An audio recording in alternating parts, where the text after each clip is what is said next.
I could just see your interest in history with the markers, the photographs, all these other things. He said, I have something that I thought might be of interest to you.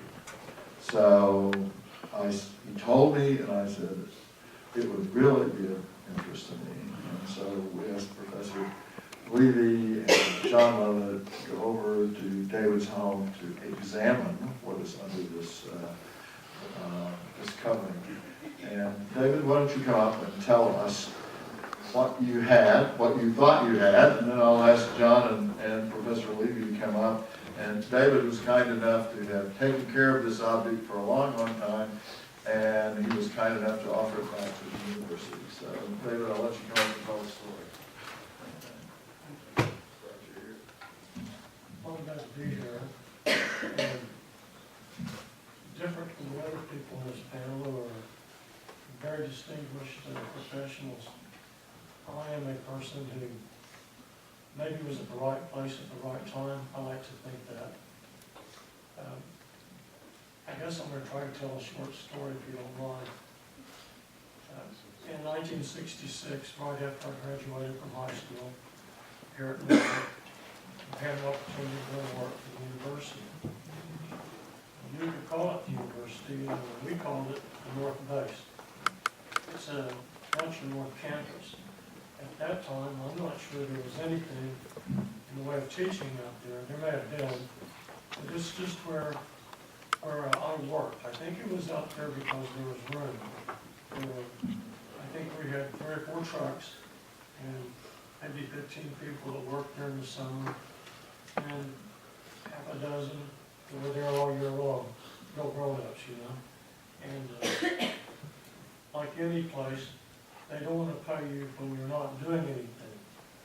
So usually we have things to do. They don't want to pay you when you wouldn't. So our boss would find things for us to do. Well, there's a warehouse out on the North Campus. It's still there, much to my amazement. And one day in 1966, they sent a crew out there to begin with to dust desks. And there were probably, I'm going to say 20 desks out there in this old warehouse. Didn't have any, very few windows, very dark. It was built in 1942, I've come to find out. Anyway, as we were dusting these desks, I ran across, and this obscures the best word, a part of this warehouse, this, it was a piece of granite, about 2 inches thick, 22 inches wide, and 24 inches or thereabouts tall. But it had inscriptions on it that were, it's going to catch your interest. It said 1892 at the top. And then below it, it said Regents. Well, I didn't know about you, but when I was 18, I didn't know what Regents were. I didn't really have appreciation for them I do now. And below that, it said A-J-S-E-A-Y. Say, is that how you say it? Anyway, I didn't know how to pronounce it then, I guess I know how to pronounce it now. But, and then below that it said Kansas. So I really didn't know what it was. I went on about my business. The second year, 1967, I came back, worked my second year there. Once again, we go out to this old warehouse, dust, straighten it up, do different things. It's still there. Now my memory is a little bit cloudy, because when I talked to Dr. Boren, I was thinking it was laying on the floor. In psychology, they say your first memory is probably right. So it probably was laying on the floor. If it wasn't, it was on an industrial type of shelf, sitting on that. At this point, I remember it both ways, so I'm really not sure. But what I did know is that was a stone with so much character. What's it doing in this old warehouse? What is that, 5 miles from here? Sitting in a dark corner. Well, I didn't know, so I asked our crew chief. And he said, you know, I don't know either. It's probably a cornerstone off an old building that they tore down to build a new one. What I didn't know what's been in the money I have. It was lost in time, I think, is what President Boren and I decided.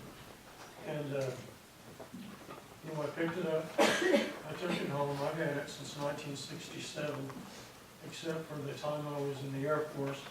It's been in my possession. In that brief time, my brother-in-law tried to scratch a peace sign into it. That's a little history too. But I had that stone has moved with me to various parts of the state until in October of 2012, I was doing some little research on my own, and an amateur historian, not like a professional gentleman here, and my wife came out. She's an OU graduate, College of Nursing, and she said, I got this, I think you might like it. Well, she got it in 2011. It was the history, the 100th anniversary of the College of Nursing, I believe. And on that, there's this, very much like that one, except it has a bunch of shrubs, few shrubs in front of it. There was a David Ross Boyd planted that wasn't very big yet. And it said Territorial University, Norman, circa 1897, 1898.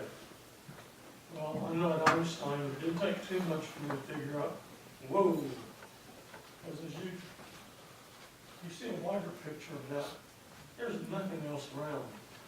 That is the university. I never thought like that. And I've never heard of Territorial University.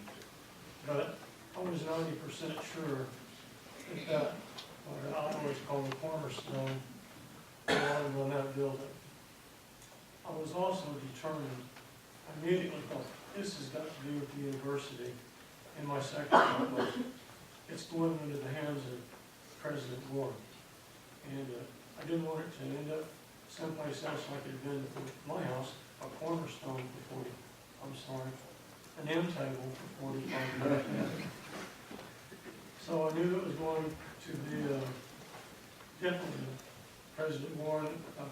My wife and I walking the campus, we appreciate all the beautiful things that you all have done in the history, which is so relevant.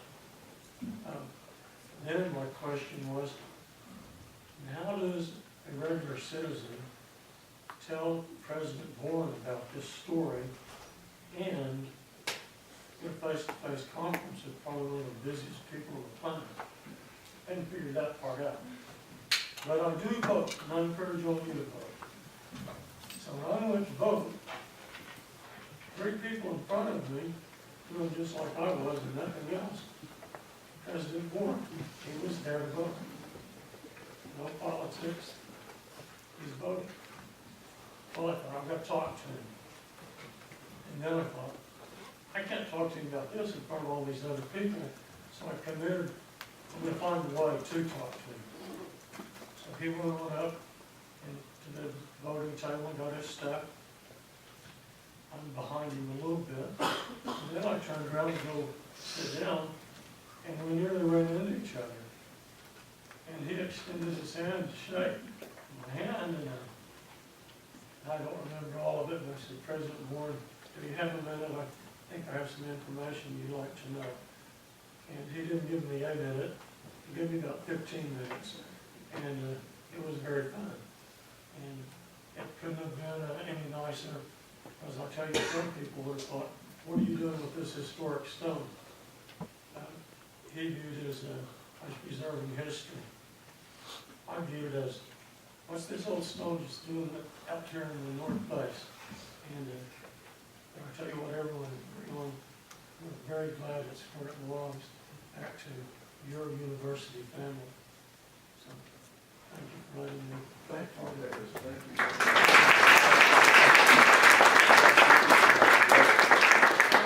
Thank you so much, David. We really appreciate the fact that the coffee table is now back. The stone that made the coffee table is now back with us.